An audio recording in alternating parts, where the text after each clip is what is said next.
যৌক্তিক আন্দোলনের জন্য শিক্ষার্থীদের আন্দোলনের বিভিন্ন ঘটনাক্রমের মধ্য দিয়ে যে সকল দেশের ছাত্র এবং জনতার যে সকল সদস্য শহীদ হয়েছেন, তারা মৃত্যুবরণ করেছেন, নিহত হয়েছেন, তাদের সকলের আত্মার প্রতি বিনম্র শ্রদ্ধা জানাই এবং একই সঙ্গে গভীরভাবে সমবেদনা জ্ঞাপন করি আহত এবং নিহতদের শোকসন্তপ্ত পরিবারের সদস্যদের প্রতি। আমি আন্তরিকভাবে ধন্যবাদ দেই নীল দলকে যে তারা আজকে শিক্ষার্থীদের এই অধিকার এবং সাম্যতার দাবিতে যে আন্দোলন, তার প্রতি সহমত জ্ঞাপন করে, সেই দাবিগুলোর প্রতি সহমত জ্ঞাপন করে আজকের ঢাকা বিশ্ববিদ্যালয়ের ঐতিহাসিক অপরাজয় বাংলার পাদদেশে বিপুল সংখ্যক শিক্ষকদের উপস্থিতিতে এই মানববন্ধন কর্মসূচি অনুষ্ঠিত হচ্ছে। সাংবাদিকবৃন্দ, আপনাদেরকে ধন্যবাদ যে আপনারা ঢাকা বিশ্ববিদ্যালয়ের এই যে সকল বাণী বক্তব্য সেগুলো সকলের মাঝে পৌঁছে দেন। আজকেরও তার ব্যতিক্রম ঘটবে না, সেটাই প্রত্যাশা রাখি। দেখুন, ইতিপূর্বে আমার একজন সহকর্মী ঢাকা বিশ্ববিদ্যালয় শিক্ষক সমিতির সভাপতি নিজামুল হক ভূঁইয়া কতিপয় বক্তব্য উপস্থাপন করেছেন যে কোন ঘটনাক্রমের মধ্য দিয়ে কিভাবে এটি রূপান্তর ঘটল। তবে আমি শিক্ষার্থীদের ধন্যবাদ দেব যে তারা কিন্তু জাতিকে আরেকটি শিক্ষা দিল এবং তারা ইতিহাসের একটি অংশ হলো যে কিভাবে ন্যায্যতা এবং অধিকার প্রতিষ্ঠার জন্য নিয়মতান্ত্রিক উপায়ে আন্দোলন সংগ্রাম পরিচালনা করতে হয়। সেটি বাংলাদেশের ইতিহাসে ঢাকা বিশ্ববিদ্যালয়ের ইতিপূর্বেও বিভিন্ন ঐতিহাসিক ঘটনায় শিক্ষার্থীরা যেভাবে প্রমাণ করেছিল তার পুনরাবৃত্তি ঘটল এই 1 জুলাই থেকেই। কেননা শিক্ষার্থীরা মূলত দেখিয়েছে যে নিরস্ত্র অবস্থায় কিভাবে সকল শ্রেণী পেশার দলমত নির্বিশেষে মানুষদেরকে ঐক্যবদ্ধ করে একটি আন্দোলন করে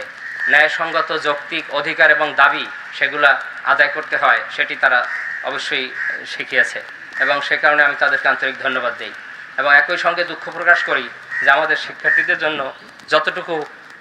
আমার পক্ষ থেকে বা আমাদের তরফ থেকে করা দরকার ছিল ততটুকু বোধহয় করতে পারিনি এবং সেটিও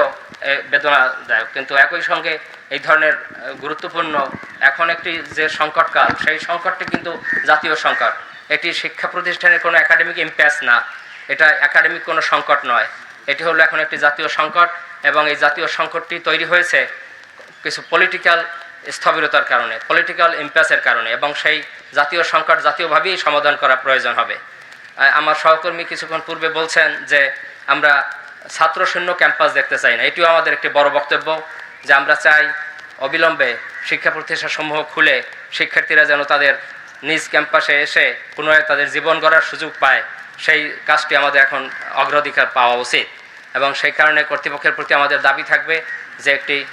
শান্তিপূর্ণ সহাবস্থান নিশ্চিত করে তাদের নিরাপত্তা এবং যে সকল ক্ষতি হয়েছে বিভিন্ন ভবনাদির এবং স্থাপনার সেগুলো সংস্কার সাপেক্ষে যত দ্রুত সম্ভব দ্রুততম সময়ের মধ্যে বিশ্ববিদ্যালয় এবং শিক্ষা প্রতিষ্ঠানসমূহ খুলে শিক্ষার্থীদেরকে তাদের নিজ নিজ ক্যাম্পাসে গিয়ে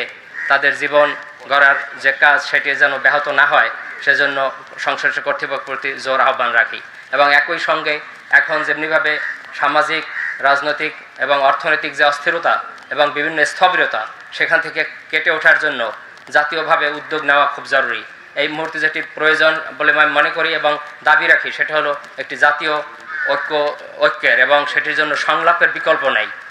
আমাদের সহিংস কাজের মধ্য দিয়ে কোনো কিছু অর্জিত হবে না এবং আমি আশা রাখি যে এই শিক্ষার্থীরাই, যে শিক্ষার্থীরা তাদের যৌক্তিক ন্যায়সঙ্গত দাবি আদায়ের জন্য আন্দোলন সংগ্রাম পরিচালনা করতে পারে, তারাই মূলত রুখে দেবে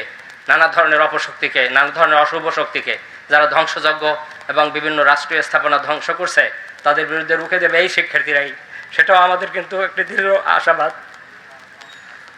তবে এই মুহূর্তে আমাদের জাতীয় সংকট উত্তরণের জন্য যে জাতীয় সংলাপ সেটি বোধহয় খুব জরুরি একটি বিষয় এবং সেই জন্য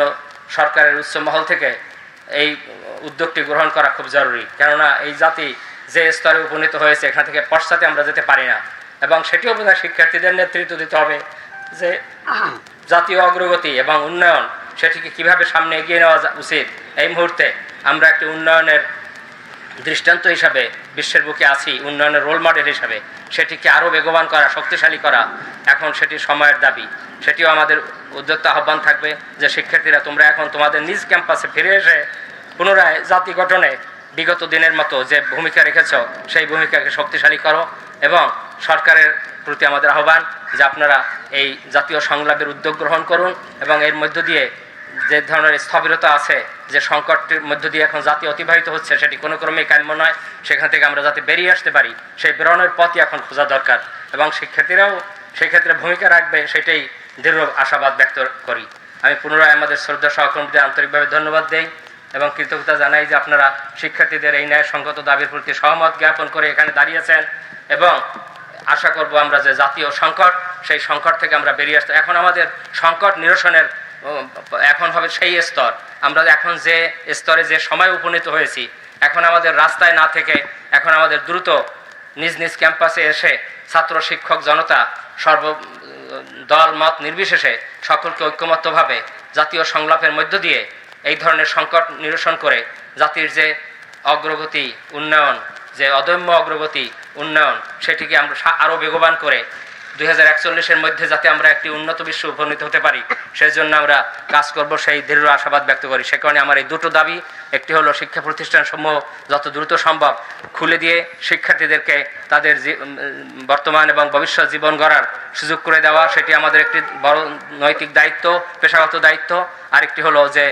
জাতীয় যে সংকট, সেই সংকট নিরসনের জন্য জাতীয়ভাবেই উদ্যোগ গ্রহণ করা এবং ঐক্যমত্যের ভিত্তিতে সংলাপের মধ্য দিয়ে এই উত্তরণ ঘটানো, সেটি এই মুহূর্তে প্রত্যাশা। আন্দোলন সংগ্রাম দিয়ে যে কোনো জিনিসকে সামনে উত্থাপন করা যায়, প্রশ্ন উত্থাপিত হতে পারে, কিন্তু সেই প্রশ্নের জটিল পরিস্থিতি থেকে নিরসনের জন্য সংলাপের কোনো বিকল্প নেই। সেটির প্রতি আমি উদাত্ত আহ্বান রেখে আমার বক্তব্য শেষ করি।